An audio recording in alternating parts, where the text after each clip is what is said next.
नमस्कार दोस्तों, मैं doctor Chhotelal Gupta, assistant professor Adishree साहित्यिक मंच पर आप सबका स्वागत करता हूं।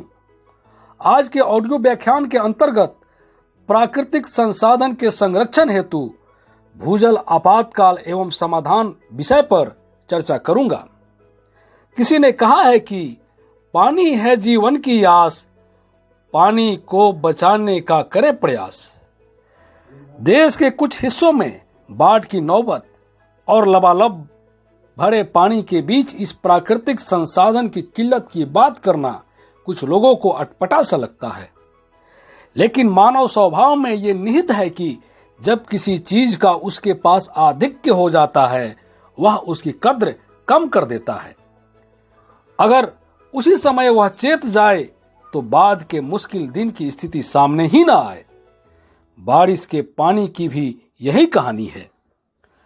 आज भारत के 2/3 से अधिक भूजल भंडार खाली हो चुका है, जिसके कारण पेयजल का संकट आजादी के बाद से 10 गुना अधिक बढ़ गया है। दूसरी तरफ बाढ़ भी पहले से 8 गुना अधिक क्षेत्रों में आने लगा है। वहां भी जल प्रदूषित हो गया है, जल पेय योग्य नहीं है। बिहार, उड़ीसा, बंगाल जैसे राज्यों में भी जो बाढ़ क्षेत्र थे, वहां भी भूजल का संकट कई गुना तेजी से बढ़ रहा है। लेकिन यह संकट क्यों बढ़ रहा है, यह जानना जरूरी है। सदियों से भारत की आस्था प्रकृति की रक्षा थी। प्रकृति पर अतिक्रमण, प्रदूषण और पोषण करने वाले को अब बड़े व्यक्तियों की श्रेणी में रखा जाता है, उन्हें पुरस्कृत भी किया जाता है, जबकि हमारे देश में लाभ से अधिक शुभ का महत्व था। लेकिन पिछले कुछ वर्षों से हम शुभ को भूलते जा रहे हैं और केवल लोभी लालची बनकर लाभ कमाने के फेरे में लग गए हैं। खेती को संस्कृति मानने वाला भारत बाजार मांग के अनुरूप अधिक जल खपत करने वाली फसलें पैदा करने लगा है। परिणाम स्वरूप धरती का पेट खाली हो गया है।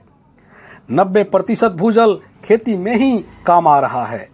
भूजल को संपूर्ण रूप से उद्योग प्रदूषित कर रहे हैं। बाजारू खेती तो कर ही रही है। भूमि और मानवीय व्यवहार में प्यार, सम्मान, श्रद्धा व निष्ठा ये सभी कहीं दूर चले गए हैं और बस हम सभी लाभ कमाने के लिए भूजल भंडारों को खाली करने में जुट गए हैं। हमारी सरकार ने ही हमें बाजारू खेती सिखाई, उसी के लिए अनुदान दिया। भारत भर में इसको बढ़ावा देने के लिए कर्ज लेकर घी पीने का संस्कार पैदा कर दिया। इस संस्कार ने लाभ के लिए प्रकृति का शोषण करना हमें सिखाया है। मानव हो या प्रकृति, उसके शरीर से पानी या खून जब अधिक निकल जाता है तब उसकी सेहत खराब हो जाती है। आज धरती की सेहत खराब हो गई है। आज तो भूजल का आपातकाल है। नीति आयोग को चाहिए कि देश में भूजल समाधान के लिए सामुदायिक प्रभावी कार्यों को देशव्यापी विस्तार दे। देश में औसतन सालाना 1100 मिलीमीटर बारिश होती है। मानसून के 4 महीनों में ही इस बारिश का 70% हिस्सा धरती को भिगोता है।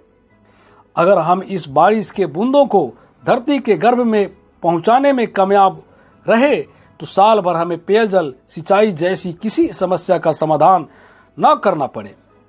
भूगर्भ जल के अति दोहन की तस्वीर यह है कि खराब मानसून के समय में देश का बड़ा हिस्सा सूखे से जूझने लगता है।